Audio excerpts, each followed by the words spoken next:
Diego. I'm part of the DevRel team at SOS as well. I am also part of the Selenium team. I'm one of the leads over there, and I've been doing testing and open source for about 10 to 12 years, probably, or maybe more. I think already almost 15. Yeah.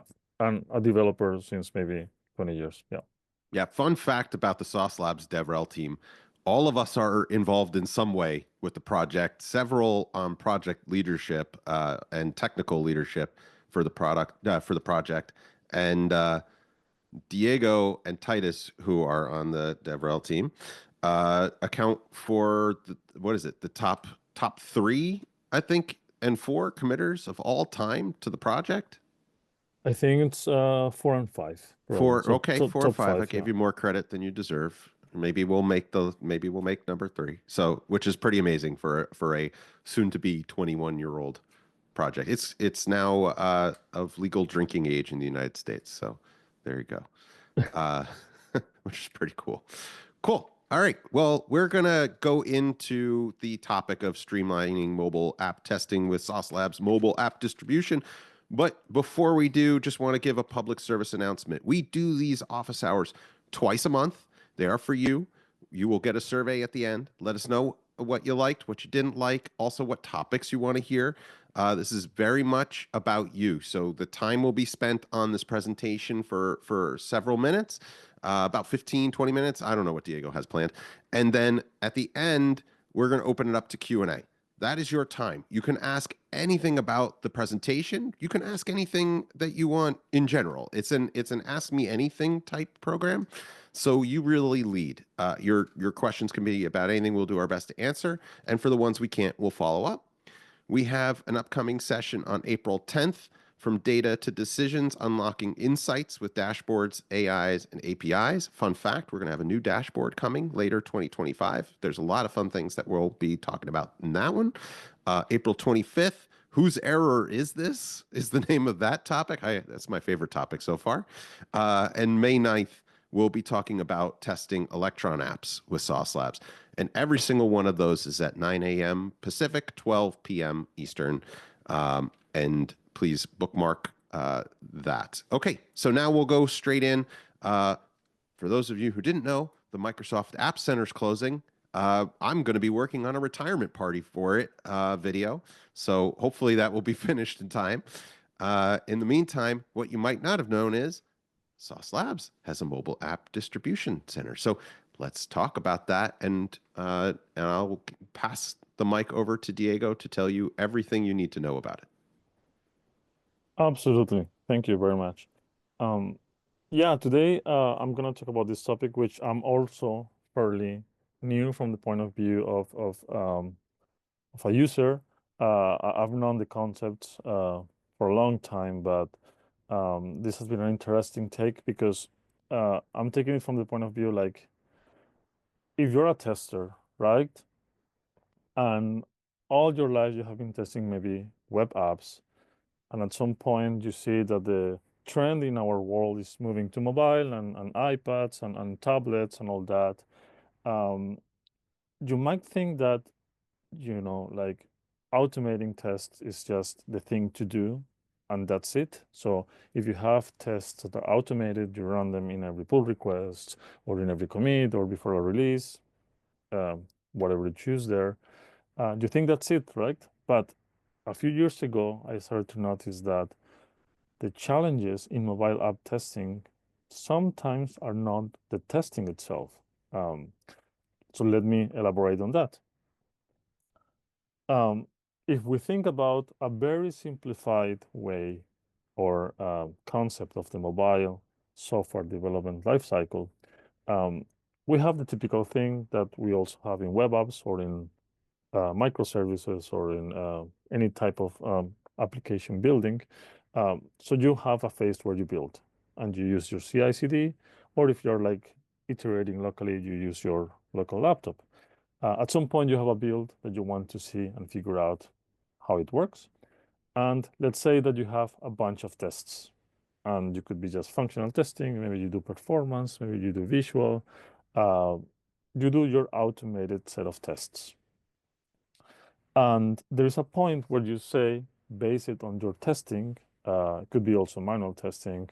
Um, okay, let's deploy this. Let's push it out.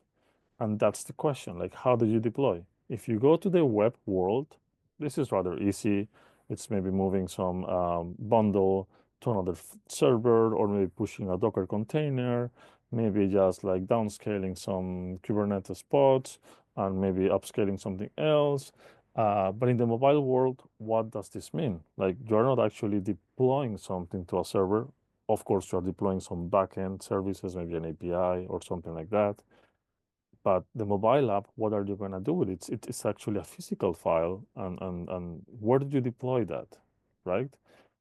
So the point there is, if you have a physical file that you install on a mobile device, then you can question yourself, are all these tests enough? Like functional testing, performance testing, visual, and everything that you have done in an automated way, is that enough?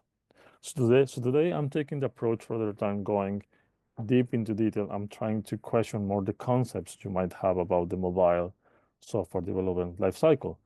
And if you want, I'm going to be sharing my own experiences as well. I have some open questions for you. So if you want to comment in the chat, have you had these experiences? Like, have you ever struggled with testers using or testing an app that is already outdated? Like, maybe you distribute this internally to some product owner, maybe you distribute this externally to some um, tester workforce that is helping you across the globe to test your app, and maybe they're using an outdated version of the app. Um, what if you're working in a industry that has high regulations, and you can just not like distribute the mobile app everywhere, right? Like, what do you do there? So what are the workarounds you have done? So if you have the time, if you wish to um, participate a bit, why don't you comment in the chat? I'm just looking in this direction because I have another monitor and I have the chat over there. But I'm looking forward to see if you have any experiences. While you write your own opinions and experiences, let me share some of mine. So when I was back in Germany and also back in Colombia a few years ago, many streaming or like TV subscription services were starting to have their mobile app. And one of them is called DirecTV, which is very popular in the US. I think it was called Sky at some point. And we had it in Colombia, and the app was being developed over there, pretty nearby my home. And I have a friend who was working there.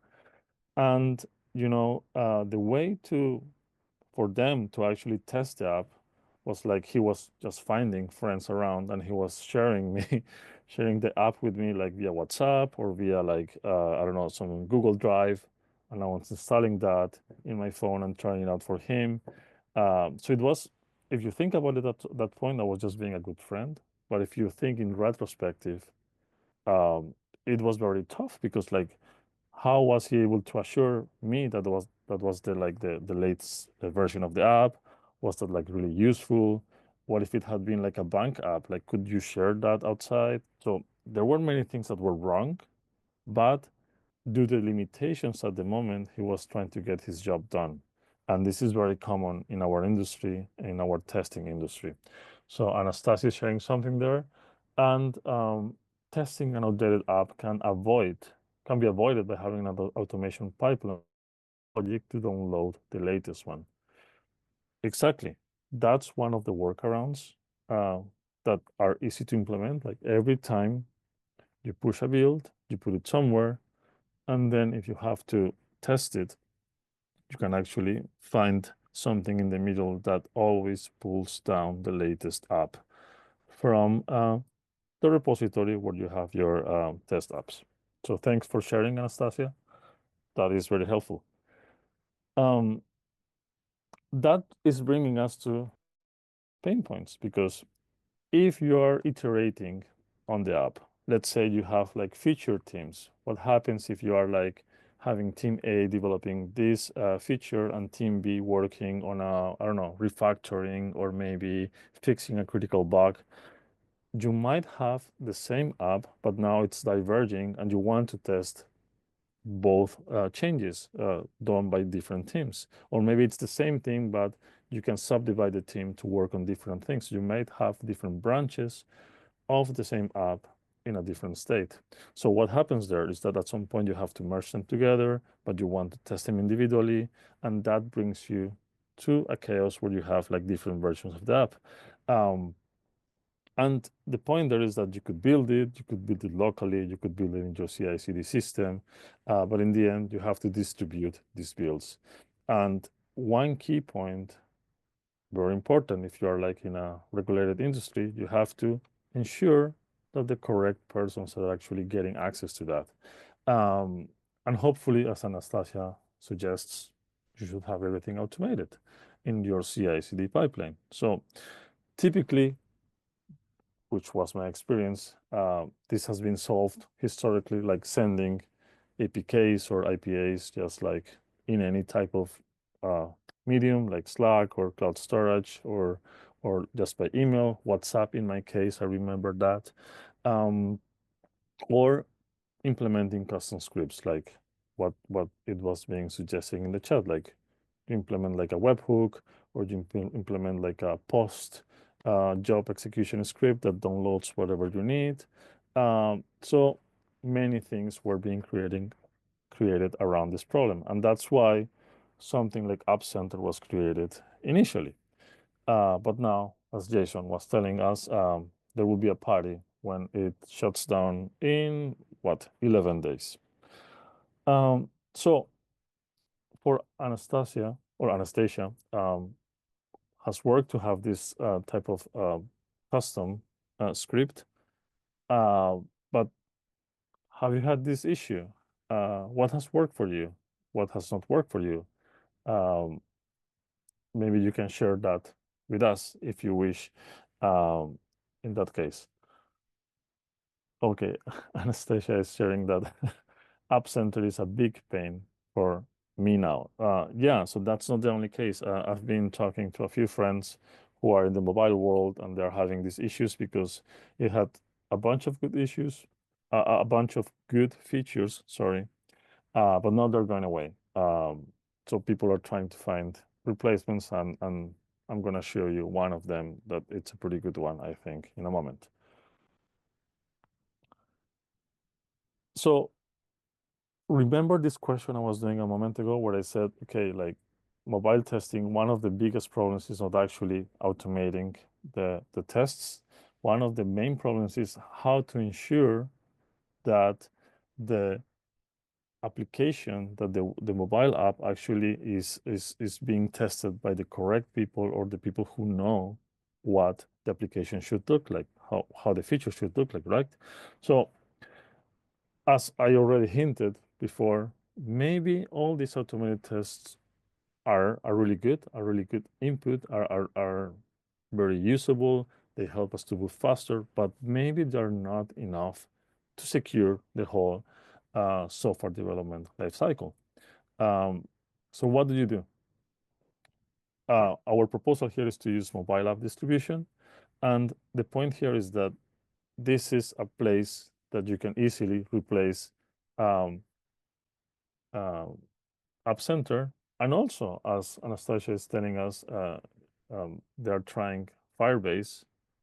You can just use Mobile App Center. So MAD, as we call it, MAD.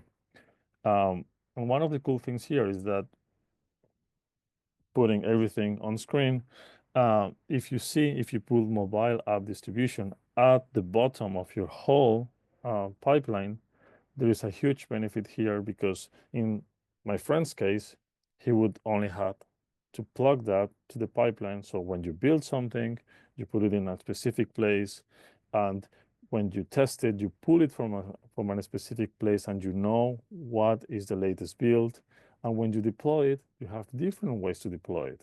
One way is to deploy it to a place where other people can install it in their phones and test it before that release. So if you have a new feature that you want your product manager, your I don't know, your chief, where you want to have some investors, if you do dog fooding in your company, that's a good way to distribute the application. And at some point, if you are thinking about like certifying this version, that this is the version to go, you can actually use mobile app management to push that to the App Store or the Google Play Store. So that's pretty cool because one tool simplifies everything. And what I want to share here is that even if right now mobile app distribution is not your tool, please find a tool that is doing this for you, because eventually you will get rid of all the manual workarounds that you have to do, maybe some automated custom scripts, but in the end, this will bring you more, more pain than actually relief in the end. And there is one extra thing that many people are using these days, like for example, what Nastasia is having, like they're moving to mobile app management and they're seeing the option of having error reporting right away. So if you start deploying and if you start sharing these apps to different beta testers, to different places where people can check this, and also other environments where you can test it, obviously, if you have error reporting plugged in, then it's much easier to understand the behavior of this testing that is not automated and is happening outside your controlled environment. So it's a good way to collect feedback and understand better what is going on. A few things for the ones who are used to App Center. There are many things that work similarly. So you can create a group of people who are probably your beta testers, and you can tell them how to authenticate, how to get the app. You can tell them where to get the app as well. You can upload an app and you can say this app can be only used by this or that group. And as well, you can send people invitations to join your beta testing program, let's call it like that. And at the same time, if you plug error reporting, then you can actually understand how your beta application is behaving on different places during your testing phase. So to wrap up this compressed large amount of information, I just want to open a discussion for you all. What would make this type of distribution, this type of mobile testing easier for you? What tools have you found helpful? So maybe if you want to share that, if you want to comment as well, we can open the microphone for you.